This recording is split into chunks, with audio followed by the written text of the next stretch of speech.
here, coming back at you from Sun Twist Acres with another really quick how-to recipe. So today what we're doing is we're gonna make some croutons. Making your own homemade croutons is super simple. There are two different ways that you can do this, but the way that I'm gonna show you today is the best way, the way that's gonna make you the yummiest croutons. So what you're gonna need for this recipe is super simple. And the way that I do this is I make a lot of bread. I don't know if you've watched any of my bread videos. I'll leave you a link so that you can go check them out if you want to. And I just recently went to market and I brought a ton of bread with me. And I was just kind of trying to feel out the market. Some of it didn't sell. So I have a bunch of loaves of bread left that I need to do something with. So I can either freeze this bread or I can use this as another business revenue, and I can chop this up and I can make this into croutons, which is what I'm going to do today. So the other way that you can do this, regular people who don't make bread all the time, or what I would recommend for you to do, take your bums of your bread, like the leftover bits that you're not eating, and if you have a couple of slices that you're like, oh my gosh, I need to use this up, take those bits and you can either put them all together in the freezer and then take them out, thaw them out and do this all at once, or you can just do this slowly because you don't necessarily need a huge amount of croutons all at once. You just have a few for the top of your salad, right? So you can do this with just a little bit of bread, or you can do this with a lot of bread. So I'm using almost 2 full loaves of bread here to do this, but you can do this with all of your little scrap pieces of bread as well. As I said, I'm doing this to use up some of my bread. So what you will need for this is some bread, a loaf of white bread. As you can see, we've used some of it.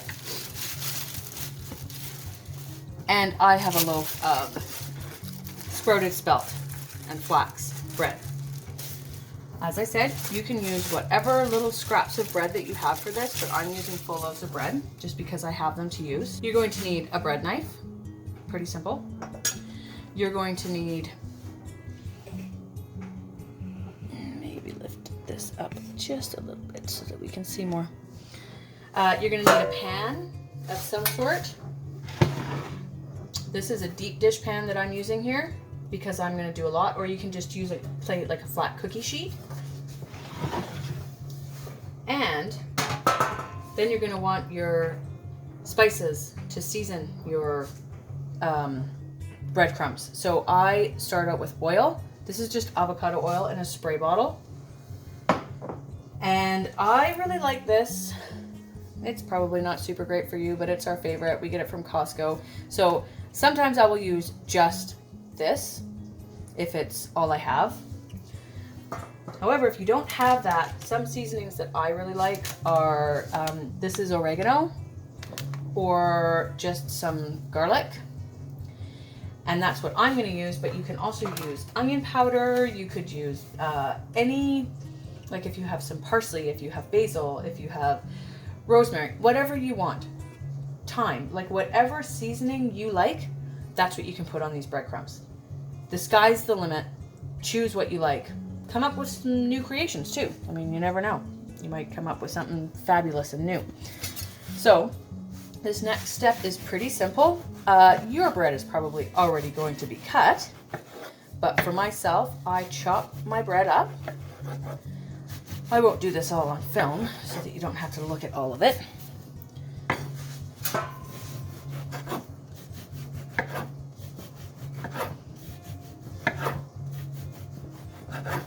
I try and make everything fairly uniform. Slice everything into cubes.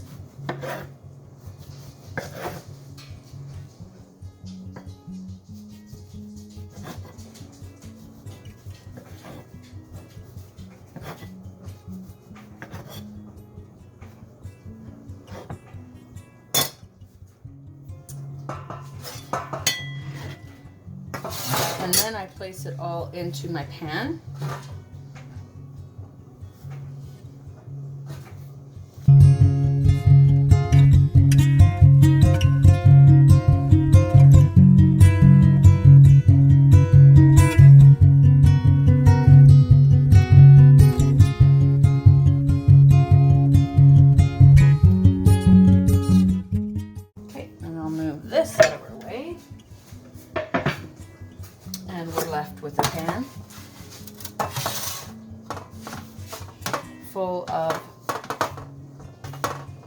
chopped up bread. And all I do is I just take my avocado oil, and if you've got a sprayer, it's really useful. And I just spray them. And this is as much or as little as you want to put on. And I toss it.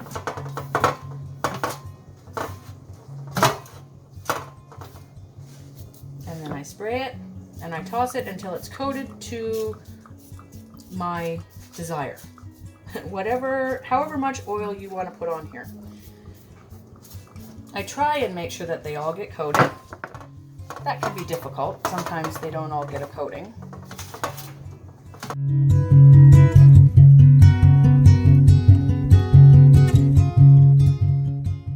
Now next up, you want to add your herbs and spices. However much or however little you want. Once again, this is your preference. You can see that I'm not being shy with the amount that I'm putting on there. Okay, this is just some garlic powder.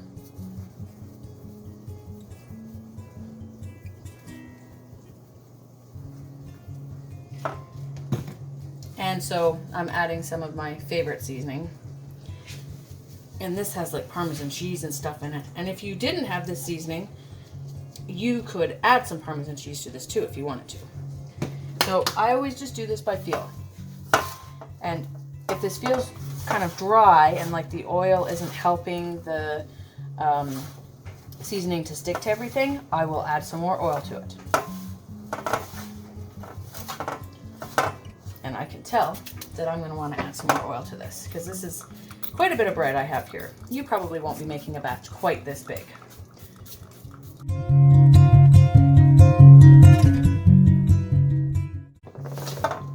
And we're going to you will also probably end up with quite a few crummy bits.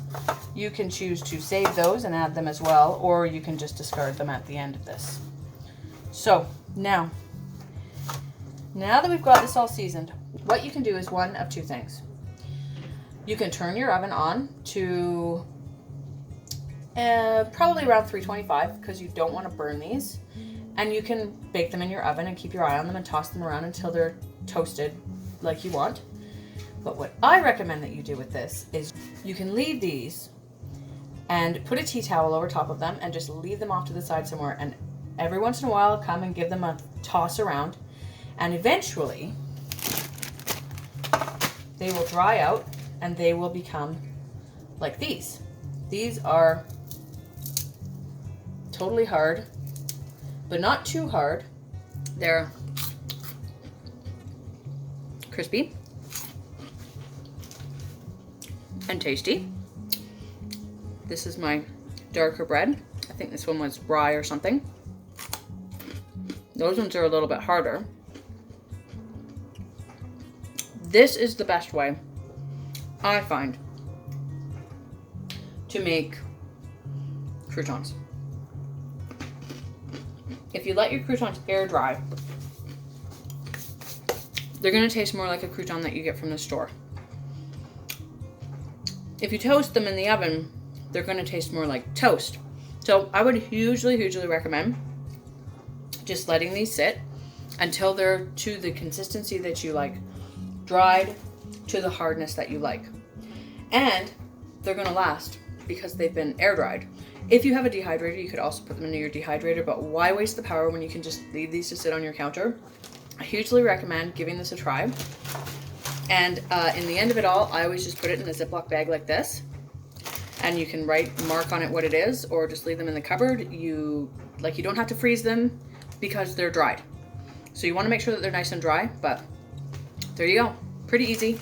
You have your own croutons, and they're really super yummy, and you used up something that you would maybe have just thrown away. So I hope this was a helpful video, and I hope you enjoyed it. Please consider subscribing to our channel and give us a thumbs up because that really helps us out. We'll see you later.